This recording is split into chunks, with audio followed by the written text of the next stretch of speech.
নমস্কার বন্ধুরা, সবাই কেমন আছো? আশা করি সবাই খুব ভালো আছে। আমি তো খুবই ভালো আছি। সুন্দরবনে সুন্দর ব্লগ অ্যান্ড কুকিংয়ে আবারও সবাইকে স্বাগত জানিয়ে আবার একটা নতুন পর্ব নিয়ে চলে এলাম। তো আজকে পর্বটা থাকছে হচ্ছে পোড়া মশলা দিয়ে চিকেন, তার সাথে থাকছে স্পেশাল হচ্ছে পুঁই শাক। তো পোড়া মশলা দিয়ে পুঁই শাকের চিকেন রান্না করব। সবাই দেখতে থাকো, আশা করি খুব ভালো লাগবে। পুরো ভিডিওটা দেখার অনুরোধ রইল। ভালো লাগলে সাবস্ক্রাইব করে দেবে, সবাই আমার পাশে থাকবে। নতুন বন্ধুদের ভালোবাসা জানাই, আমার পুরাতন বন্ধুদের অবিরাম ভালোবাসা জানাই। নতুন বন্ধুরা সাবস্ক্রাইব করে পাশে থাকবে, পুরাতন বন্ধুরা তো আমার আছেই সঙ্গে। তো চলো আজকে রান্নাটা দেখাবো। আগে আমি মশলাটা গুছিয়ে নিয়ে তারপরে আনাজটা কেটে নেব। তো চলো, আগে আমি মশলাটা রেডি করেছি কি কি সেটা বন্ধুদের দেখাই। এখানে আছে ধনে গুঁড়ো, গরম মশলার গুঁড়ো, হলুদ গুঁড়ো, লবণ। এখানে আছে পুরানোর জন্য আছে এখানে টমেটো, পেঁয়াজ আর রসুন। এখানে রয়েছে হচ্ছে কাঁচা লঙ্কা, তেজপাতা, শুকনো লঙ্কা আর গরম মশলা। তো এই মশলাটা রেডি, গোটা গরম মশলাটা রেডি করে নিয়েছি। এবার আমি আনাজটা কেটে নেব। তারপরে আমি চিকেনটা ধুয়ে, আর এখানে নিয়েছি গোলমরিচের গুঁড়ো।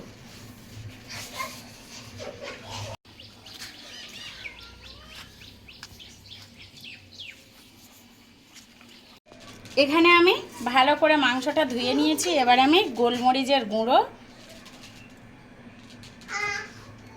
আর লবণ দিয়ে আমি ভালো করে মেখে রেখে দেব 30 মিনিটের জন্য।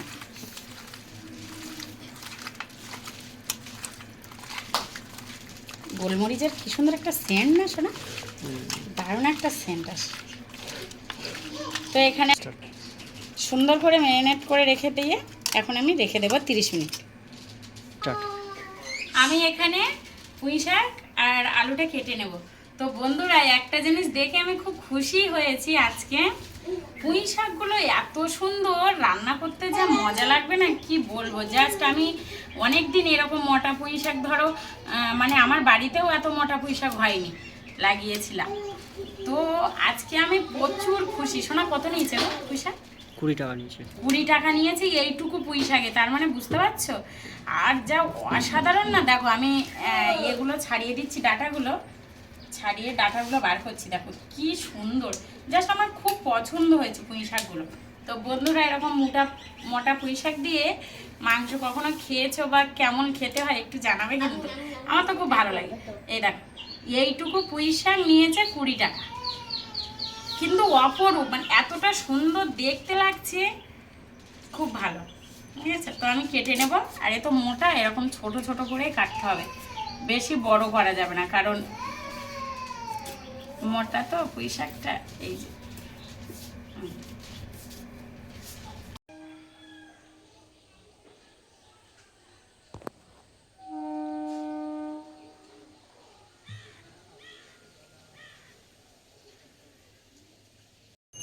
এখানে আমার পুঁই শাক আর আলুটা কেটে ভালো করে আমি ধুয়ে নিয়েছি।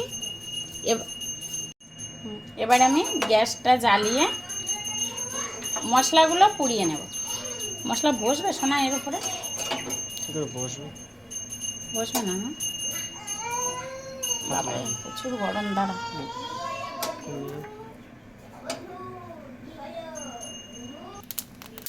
এবার আমি সব রকম পুড়িয়ে নেবো। এখানে হচ্ছে আদা, রসুন, পেঁয়াজ আর কাঁচা লঙ্কাটা পুড়িয়ে নেব। আপনারা পারলে শুকনো খোলা ভেজেও নিতে পারেন, পুড়ালে টেস্টটা ভালো আসবে।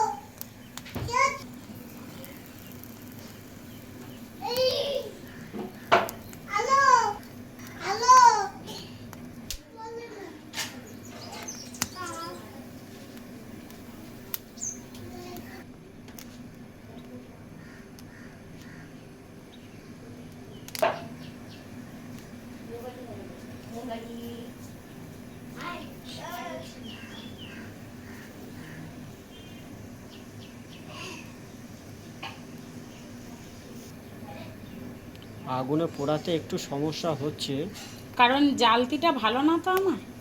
আরও ঘন জালতি আনতে হতো, তো যা হোক করে করা হলো।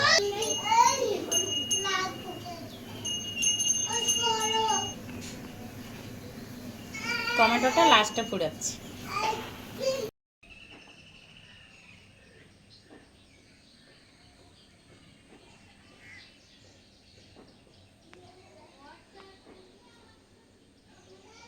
সব রকম মশলা কিন্তু আমি পুড়িয়ে নিয়েছি। এবার আমি এগুলো মিক্সচারে দিয়ে পেস্ট বানিয়ে নেব।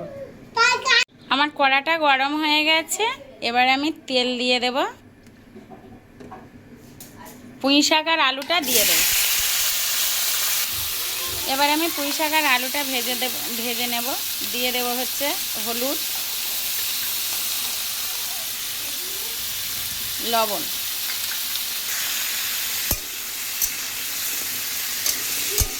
পুঁই শাক আর আলুটা কিন্তু মিডিয়াম আঁচে ভালো করে ভাজতে হবে, কারণ পুঁই শাকটাও মোটা মোটা, আর আলুগুলো যাতে সেদ্ধ হয়ে যায় সেজন্য সুন্দরভাবে ভেজে নিতে হবে চাপা দিয়ে দিয়ে। আমার কিন্তু আলুটা ভাজা কমপ্লিট। দেখো আমি আলুটা ভেজে নিয়েছি, এবার আমি তুলে নেব।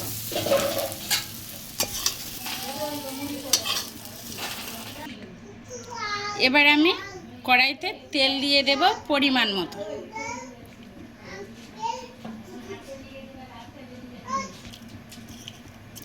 তেজপাতা, গোটা গরম মশলা, শুকনো লঙ্কা। পেঁয়াজ বাটাটা আগে দিয়ে দেব। পেঁয়াজ বাটাটা দিয়ে আমি কিন্তু কষিয়ে নিয়েছি। এবার দেব হচ্ছে যে মশলাটা আলাদা করা হচ্ছে, রসুন, যেটা তুমি আগুন দিয়ে সেঁকেছো। হ্যাঁ, আগুন দিয়ে তো সবই সেঁকেছি, তবে টমেটো, রসুন, কাঁচা লঙ্কা একসাথে বেটেছি আর পেঁয়াজটা আলাদা বেটেছি। এবারে দিয়ে দেবো হচ্ছে লবণ, হলুদ, ধনে গুঁড়ো,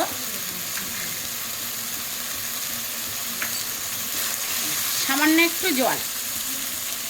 তাহলে এটা হচ্ছে পোড়া মশলায় চিকেন। হ্যাঁ, পোড়া মশলায় চিকেন, তার সাথে হচ্ছে পুঁই শাক। পুঁই শাক দিয়ে পোড়া মশলা চিকেন। আলু, পুঁই শাক আর চিকেন দিয়ে পোড়া মশলা। দারুণ একটা মশলার গন্ধ বেরিয়েছে।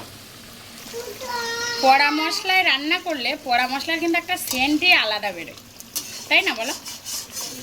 দুর্দান্ত একটা সেন্ট। তেল ছাড়া অবধি মশলাটা কষিয়ে নিতে হবে সুন্দর করে।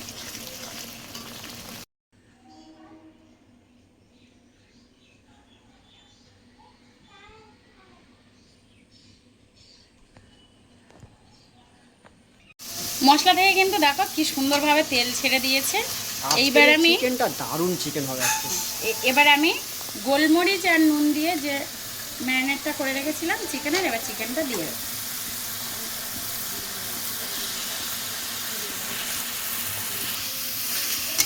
এবার আমি মাংসের গায়ে সুন্দর করে মশলাটা মাখিয়ে নিয়েছি। এবার আমি কষিয়ে নেব।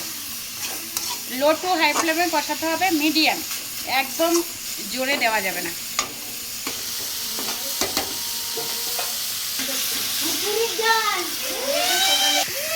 সুন্দর করে এরকম বারবার একটু দেখতে হবে যাতে লেগে না, সুন্দরভাবে কষাতে হবে।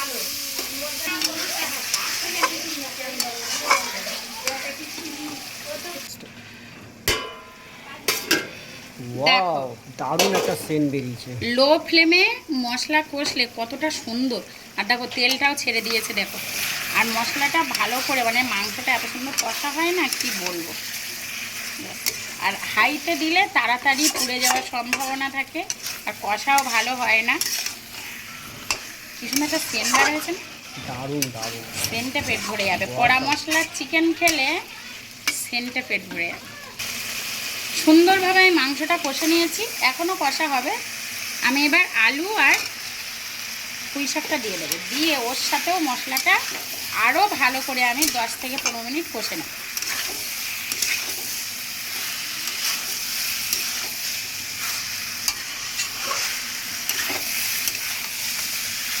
এখন ধরো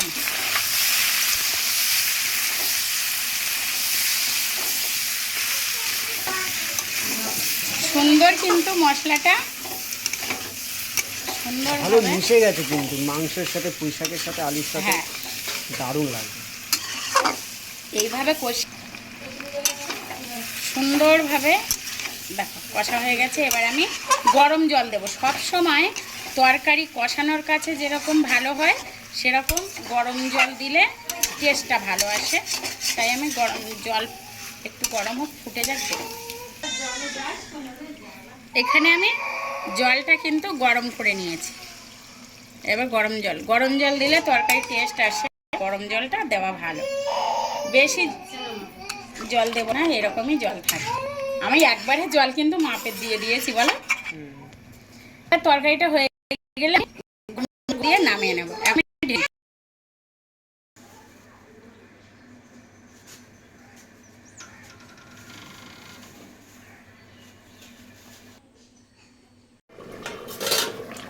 দেখো তরকারিটা কিন্তু আমার হয়ে গেছে। আমি কিন্তু এতটাই এরকমই করেছি। আপনারা পারলে ঝোল কমাতে পারেন বা বাড়াতেও পারেন, অসুবিধা নেই। এখানে আমি গরম মশলার গুঁড়ো দিয়ে নামিয়ে নেব।